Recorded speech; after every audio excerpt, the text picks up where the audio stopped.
Serigne Moustapha Mbacké. Fils de Serigne Bassirou Mbacké et de Sokna Binta Diakhaté. Né le 21 janvier 1928 à Darou Salam Kael dans le département de Mbacké. Il a été initié à l'apprentissage du Saint-Coran par son homonyme Cheikh Mouhamadou Moustapha. Par la suite il a poursuivi les traces de son père auprès de Serigne Ndam Abdourahmane Lo.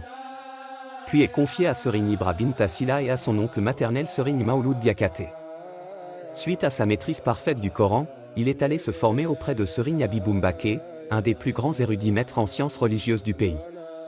Après sa formation islamique de base, son éducation spirituelle. Sa vie durant, Cheikh Moustapha Bassirou Mbacké a incarné toutes les qualités du mouridisme. Rien de vraiment surprenant, puisque c'est son père qui l'a très tôt initié à ces qualités, lui-même les ayant reçues de Cheikh Ahmadou Bamba Khadim Rassoul. 1966, son père disparu, Serigne Moustapha alla faire acte allégeance à Serigne Fallou Mbacké.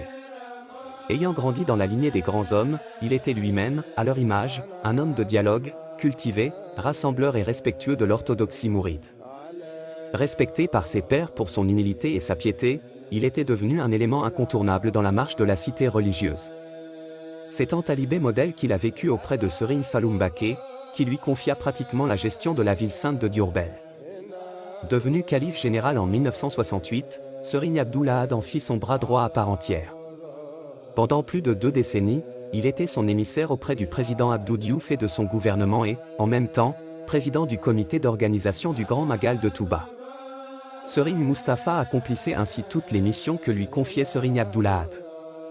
C'est d'ailleurs lui-même qui a construit la case où le vénéré calife a rendu l'âme. Ses relations particulières et ses responsabilités se sont prolongées durant le temps très court que le regretté Serigne Abdoul Kadr Mbacké est resté calife. Il en était ainsi pour les autres califes et fils du fondateur du mouridisme, sa relation privilégiée avec Serigne Mourtala en était une illustration car, il lui réservait une chambre personnelle dans toutes ses demeures au Sénégal. Il s'était aussi particulièrement distingué du temps du très sage Serigne Saliou, il était imbattable ainsi à quelque homme, surtout pour des actes qu'il ne souhaiterait certainement pas qu'on rende publics.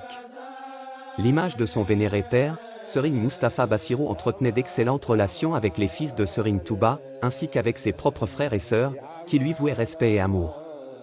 Ses relations avec Tivaoun, Kaolack, Ndiassane et Yoff Layène étaient exemplaires. D'ailleurs, à Port-au-Khan, se trouve jusqu'à nos jours, un appartement dénommé Tivaoun, où séjournait Serigne Cheikh Tidiane Sy Al Maktoum.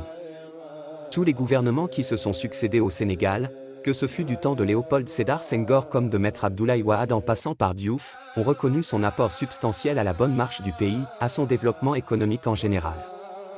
Il a, en particulier, par sa vision et ses idées futuristes, contribué notablement à la promotion de l'agriculture sénégalaise.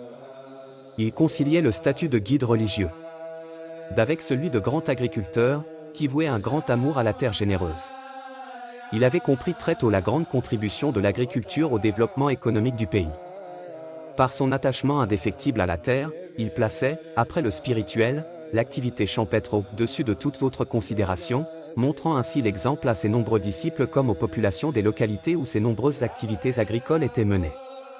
Parmi ces localités qui étaient, en plus, des lieux destinés à l'éducation spirituelle, on peut citer Darou Minam Saloum, Tib, Nawel, Ross Betio, Pou, Keur Momar Sarr, etc. Dans ces champs, des centaines d'hectares étaient exploités sur la presque totalité de l'année, avec des spéculations comme le riz, les haricots verts, la mangue, les melons et autres fruits et légumes alimentant le marché local comme l'exportation. Ces performances dans le domaine agricole avaient conduit d'ailleurs l'État du Sénégal à baptiser le centre de recherche agricole de Ndiol de Saint-Louis en son nom.